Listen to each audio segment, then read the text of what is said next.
आपकी अदालतमध्ये election expert Prashant Kishor यांच्यावर आरोप आहे की यांनी नेत्यांना चुकीचा मार्ग दाखवला आहे. बघा, जेव्हापासून तुम्ही इलेक्शनमध्ये डेटाचे, ॲनालिसिसचे, डिजिटल मीडियाचे उपयोग सुरू करायला लावले, आता सगळे नेता त्या रस्त्यावरती चालतायत. तुम्ही तर यात्रा करायला चालले होते. जेव्हा कोणाला काही विचारलं की काय होईल? सर्व्हे केलाय. अच्छा, कोणाकडून सर्व्हे केलाय बरं? साहेब, प्रशांत एक माणूस होता. त्यांच्यासोबत काम करतो. आता सगळेच त्या रस्त्यावर चालतायत. आहे जवळपास 20,000हून जास्त मुले आज कोणत्या ना कोणत्या प्रकारे या डोमेनला जोडले आहेत. जेव्हा 2011 मध्ये आम्ही लोकांनी सुरू केले होते, तेव्हा आम्हा लोकांनाही आयडिया नव्हती की कोणते हे डोमेन होऊन जाईल. परंतु हळू मोठे होत गेलं आणि जो सरपंचाची निवडणूक लढतो, तो पण प्रोफेशनल एक्सपर्ट किंवा प्रोफेशनल सपोर्टची गोष्ट करतो आणि समजतोही. कारण जसे की तुम्ही दाखवले आहे, खूप निवडणुकीमध्ये वेगवेगळ्या पार्टीचे नेत्यांना असे जनतेला वाटलं की हे प्रोफेशनल सपोर्टमुळे यांची चांगल्या गोष्टी झाल्यात. तर स्वाभाविकपणे ज्या गोष्टींमुळे लोकांना यश मिळते, त्याला कॅरी करणारे खूप लोक होऊन जातात. आणि जितक्या लोकांनी काम केले त्यांची कोणती शाळा किंवा डिग्री तर नाहीये. तर यामध्ये ज्याने पण प्रशांत किशोरसोबत काम केलं ते जाऊन लिहितात आपल्या सीव्हीमध्ये की मी प्रशांत किशोरसोबत काम केलंय. तर मला आनंद आहे. या खूप लोकांना चक्करमध्ये खूप यामुळे सारे लोक रोजगारही हरून देखील मिळाला आहे. गेलेत. नाही, आता असं आहे की जर कोणी डॉक्टर तुमचा इलाज करत आहे आणि रोगी मृत्युमुखी पडला, तर त्यासाठी तुम्ही मेडिकल कॉलेजला तर दोषी नाही ठरवणार ना. परंतु हे सायन्स किती एक्झॅक्ट आहे. आपण बघितले एक्झिट पोल पण चुकीचे ठरले होते. नाही बघा, पहिली गोष्ट की मी कोणी पोलस्टार नाहीये. जे आम्ही लोक करत आहोत, आम्ही पोलस्टार नाही आहोत. दुसरी गोष्ट, मी मागच्या 10 वर्षापासून बोलतोय की वी आर हायली ओव्हररेटेड. कोणत्या पण प्रोफेशनल सपोर्ट कोणाला निवडणूक जिंकू किंवा हरवू शकत नाही.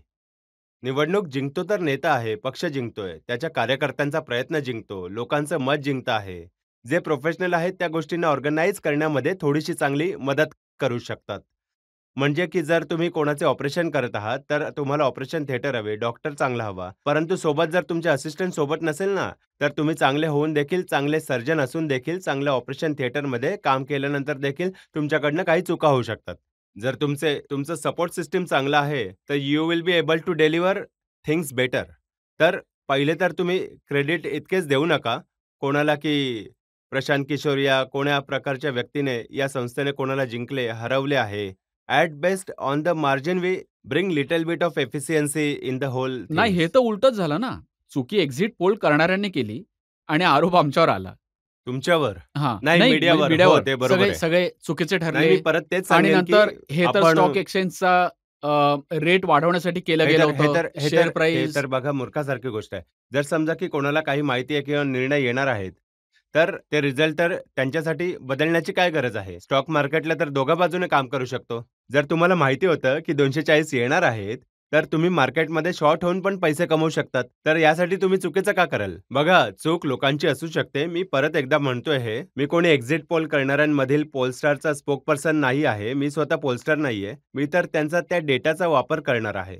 परंतु कोणाकडून चूक होऊ शकते ती एक गोष्ट आहे. त्यामागे उद्देश टाकणे जोपर्यंत की तुमचे जवळ प्रमाण नसेल.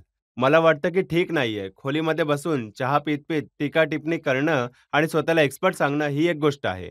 आणि प्रोफेशनली गोष्टी करून समोर येऊन आपला गळा फसवणे की नाही ही गोष्ट होईल. स्वाभाविक आहे 10 गोष्टी बोलल्या जाणार आहेत, तर 8 होऊ शकतात. तर 8 बरोबर झालं ना भाऊ. तुम्ही बसून केवळ टीका-टिप्पणी करत होते. माझे वडील होते. माझ्या वडिलांनी खूप चांगली गोष्ट सांगितली होती, की जे काहीच नाही करू शकत ते फक्त आलोचना करतात. तर तुम्हाला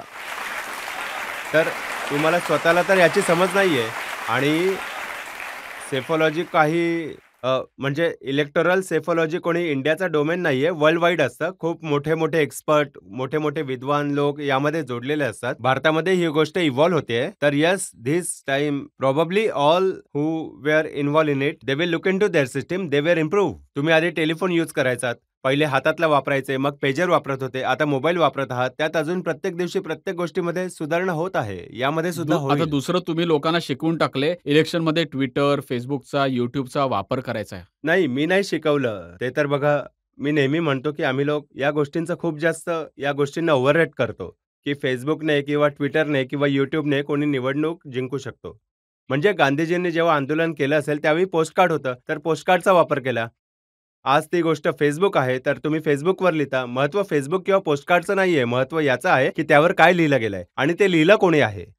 तर मेसेज किंवा मेसेंजरचं महत्त्व आहे.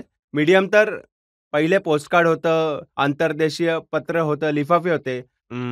आता आजकाल समजा Facebook आहे, कोणासाठी Twitter आहे, कोणासाठी पुढे काही नवीन येऊन जाईल 2 वर्षात. या गोष्टी तर इव्हॉल्व होत राहतील. पण सोशल पॉलिटिकल दृष्टीने मेसेज किंवा मेसेंजरचं काय महत्त्व आहे? मीडियमचं काही खूप महत्त्व नाहीये. हे नक्की आहे, की टेक्नॉलॉजीचा वापर करून पहिले जर तुम्ही पोस्टकार्ड टाकायचे, तर 10 दिवस लागायचे त्याला पोहोचायला. Facebookच्याद्वारे ते 10 मिलियन पर्यंत पोहोचतं. तर त्याचा इम्पॅक्ट तुम्हाला डेफिनेटली वाटतं जास्त की आहे. पहिलं नरेंद्र मोदींनी, बीजेपीनी Twitterचा, YouTubeचा, Facebookचा चांगला वापर केला. यावेळी काँग्रेसने त्यांना डॉमिनेट केलं, हिसकावून घेतलं. नाही बघा, होतं असं की फर्स्ट युजर ॲडव्हांटेज तर माणसाला नेहमी होतो. तर पहिल्यांदा 2014 मध्ये जेव्हा आम्ही लोकांनी सुरू केलं, तर त्यावेळी Facebook आम्ही लोक म्हणायचो, हे पण करायचो, तर लोक हसायचे. जेव्हा लोकांनी त्यांचं महत्त्व पाहिलं, त्याची ताकद पाहिली, तर सगळ्यांनी वापरणं सुरू केलं.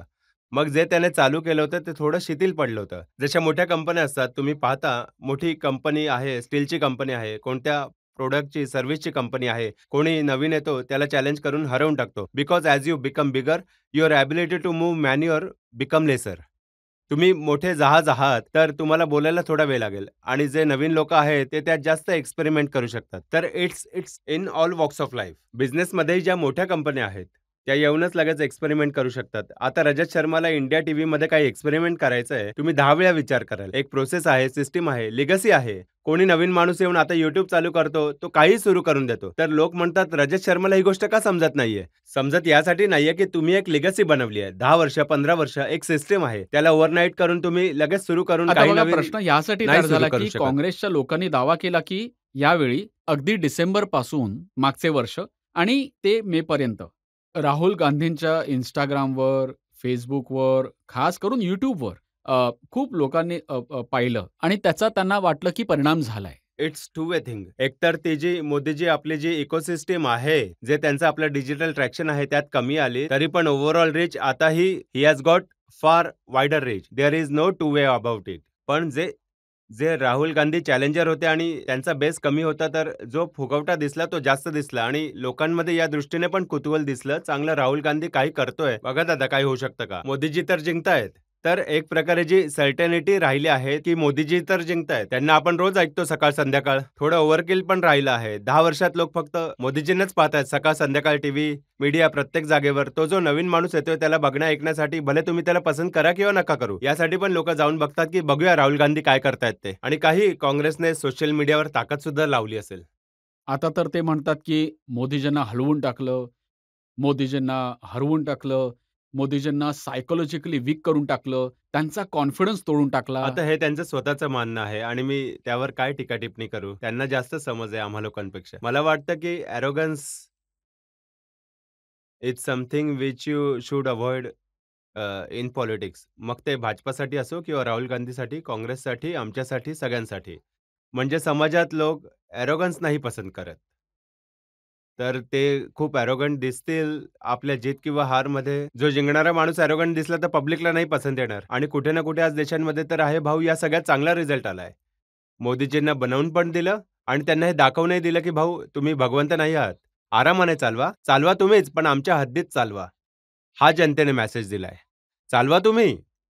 त्यांनी हे नाही म्हटलं, की राहुल गांधी चालवा. ते हे म्हणताय, की मोदी तुम्ही चालवा, पण डिक्टेटरच्या सारखं नका चालवू. लोकतांत्रिक लीडरच्या पद्धतीने चालवा.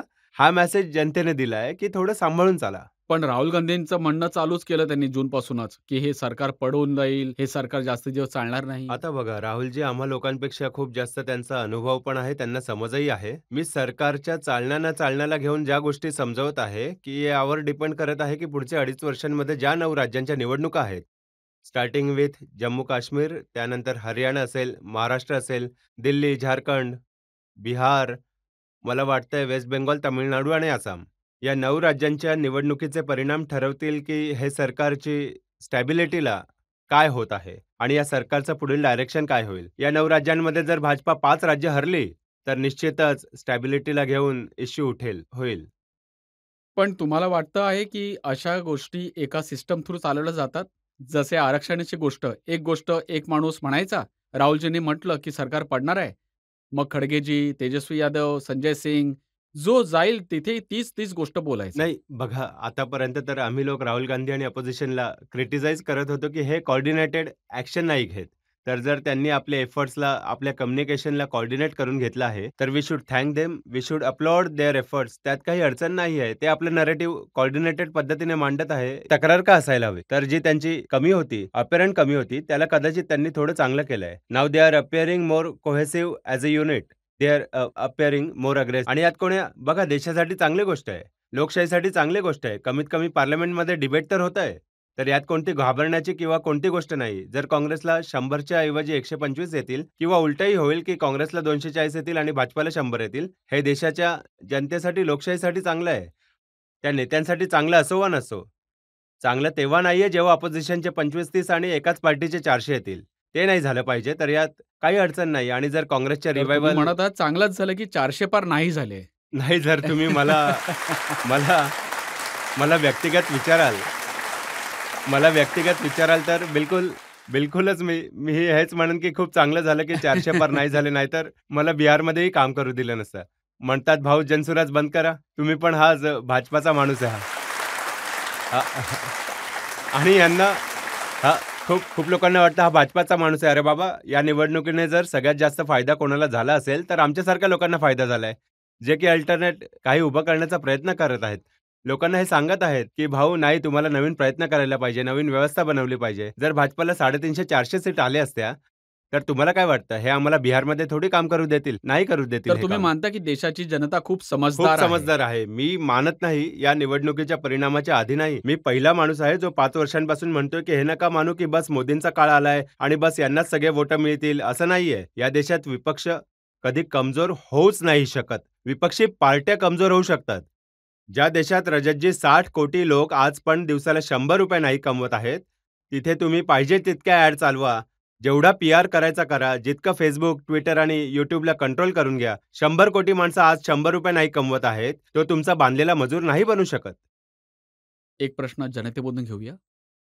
सर, तुम्ही म्हटलं होतं की पुढच्या 10 ते 20 वर्षानंतर आपल्या देशाची राजनीती बीजेपीच्या आजूबाजूला फिरत असेल. तर का तुम्ही तुमच्या वक्तव्यावर अजूनही ठाम आहात? बिलकुल 200% ठाम आहे. कारण की आधी तुम्ही वक्तव्य समजून घ्या, मी काय म्हणालो होतो. मी हे म्हणालो होतो, की येणारे 20-30 वर्ष, 10 वर्ष नाही, 20-30 वर्षांपर्यंत देशाची राजनीतीची धुरा जी आहे ती भाजपा राहील. याचा अर्थ असा नाही ते निवडणूक नाही हरणार. परंतु स्वातंत्र्याच्या नंतर जसे 1950 पासून 1990 पर्यंत काँग्रेस ती धुरा होती, ज्याच्या आजूबाजूला राजनीती देशाची चालायची. तुम्ही काँग्रेस पक्षात आहात किंवा काँग्रेसच्या विपक्षात आहात, काँग्रेसच्या युतीमध्ये आहात किंवा काँग्रेसच्या विरोधी असणाऱ्या युतीमध्ये आहात, ती गोष्ट शिफ्ट होऊन आता झाली आहे भाजपा. तुम्ही भाजपाच्या पक्षामध्ये असू शकता, भाजपाच्या विरोधात असू शकता. आता काँग्रेसच्या विरुद्ध कोणी इंडिया युती तर नाही बनवतायत. ते बनलं होतं 1989 राजीव गांधीच्या विरोधात. इंदिराजींच्या विरोधात 1977 मध्ये बनलं होतं. तर त्या दृष्टीने जेव्हा एकदा तुम्ही एवढ्या मोठ्या देशात 30% आसपास मत मिळवून घेता, तर ते 30% मत तुम्हाला ओव्हरनाईट नाही मिळालेत. ते वर्षांचा प्रयत्न आहे तुमचे आणि तुमच्या पार्टी, तुमच्या कार्यकर्त्यांचे, नेत्यांचे, आणि ते एक दिवसात जाणार नाहीये. 1-2 निवडणुका जर तुम्ही हरलात तरी हे संपणार नाही. ती गोष्ट राहतात खाली. या दृष्टीने मी हे म्हणालो, की मी परत रिपीट करून देतोय, की येणाऱ्या 20-30-40 वर्षांपर्यंत भाजपाच्या आजूबाजूला राजनीती चालेल. याचा अर्थ पुन्हा रिपीट करतोय, याचा अर्थ असा नाही भाजपा निवडणूक नाही हरणार. मात्र राजनीतीच्या केंद्रात एक खूप मोठ्या ताकदीच्या रूपात भाजपा राहील.